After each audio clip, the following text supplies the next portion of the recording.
Hello, so today let's talk about back pain. Now, what is the difference between inflammatory and mechanical back pain and what every executive mom should know?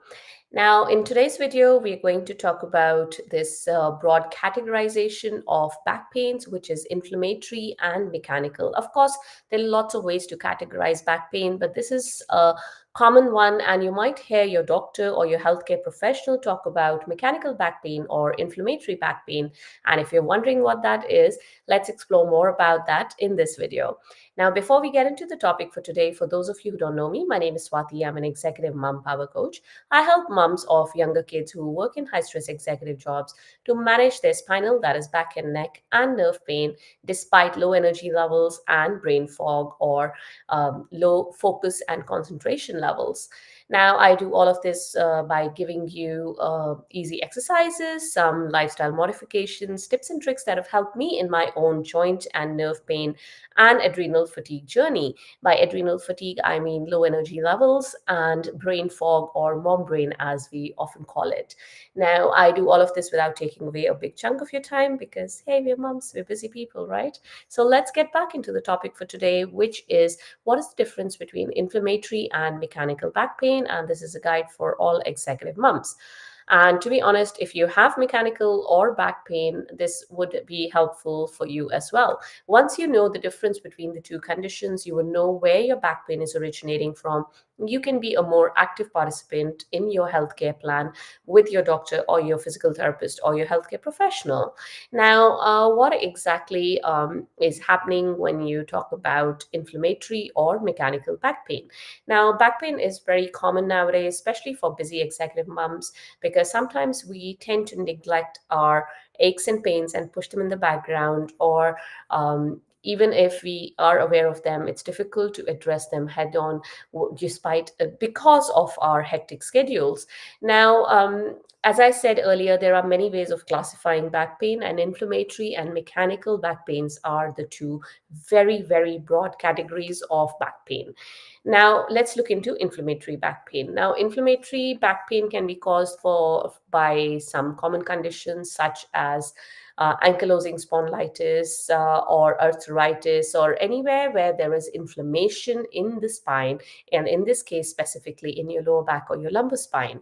Now, this type of pain has some characteristic features or typical signs that you see. One of them is morning stiffness. If you say wake up very stiff in the morning, and as you move around or go for a hot shower, you start to feel that stiffness reducing. That usually takes, well, depends on how long you had your inflammatory back pain and what is the cause of your inflammatory back pain. Usually it takes about 15-20 minutes, even up to 30 minutes to feel a little less stiff in the morning. Now, this is in contrast with mechanical back pain. But anyway, let's first address inflammatory and then I'll come to mechanical. So, usually, inflammatory back pain tends to persist for a longer period of time, and anything that's longer than 3 months or so is classified as a chronic pain, and it can gradually worsen over time. Now, sometimes this is not necessarily the fact. I mean, it's the case in for everybody with inflammatory back pain, but sometimes, depending on what is the cause of your inflammatory back pain, you can have systemic symptoms. For what that means is symptoms that may include fatigue, weight loss, or general feelings of being unwell, which as a mom, sometimes we are too tired and we tend to mix up. We are not sure if this is like a mummy thing or whether you're feeling tired because of your back pain or it's a mix of the two. But just keep this in mind that if you're feeling extra fatigue or you have a weight loss or general feelings of being unwell, it could be because of your inflammatory back pain. Now let's go to mechanical back pain. Now, on the other hand, this is quite common, and it's often due to musculoskeletal issues such as, say, you've sprained your muscle, there's a ligament issue, there's degenerative disc diseases. So, usually with mechanical back pains, you have more activity related pain. So, this is in contrast to the morning stiffness that you have with inflammatory back pains. So, usually people with mechanical back pains will wake up and they'll be fine, but as they go about their day, so say probably a few hours in, or towards the afternoon, or towards the end of the day. Again, depends on how long you've had the condition, what is the cause of your mechanical back pain. You will start to feel stiff. So lifting heavy objects, or prolonged sitting or standing as well, you can, of course, lifting heavy objects affects you in either ways, but if you sat for a long period of time, or you're standing for a long period of time, uh, it can exacerbate or increase your back pain. That's more mechanical back pain kind of a symptom.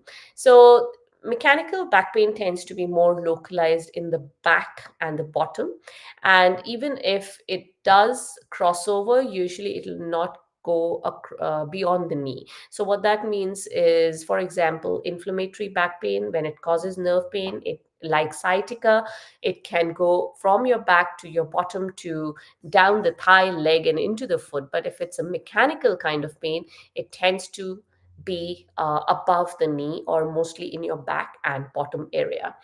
Now, the systemic symptoms that is present in the inflammatory back pain, that feeling of being unwell, fatigue, all those that we described earlier, are usually absent in mechanical back pain. So there's no straightforward demarcation between the two, but if you understand the difference between inflammatory and mechanical, you would understand that, you might think, oh, I've got back pain, it seems more inflammatory or it seems more mechanical, and then you can discuss this better with your doctor or your healthcare professional.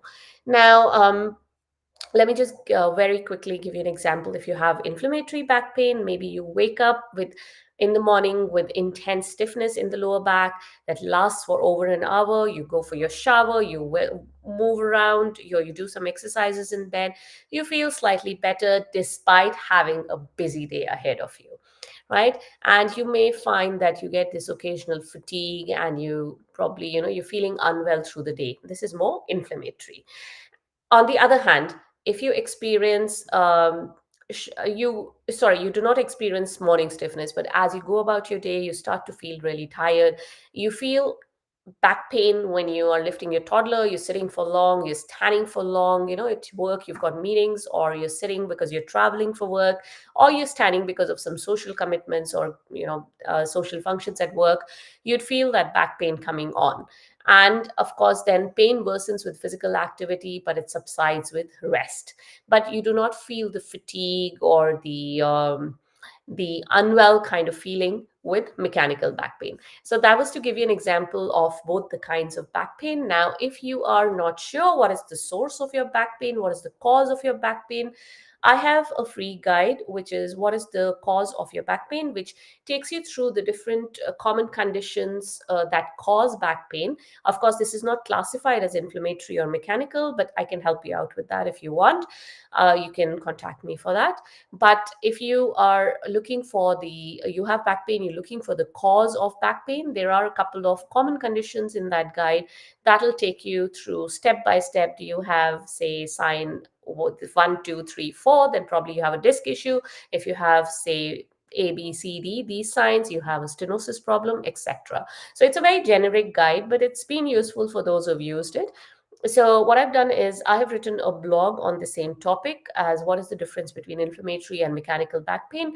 And I have left this free guide for you and a couple of other pieces of information in the blog for you. And the description of this video will have the link for that blog. So have a look at that if you found this video interesting.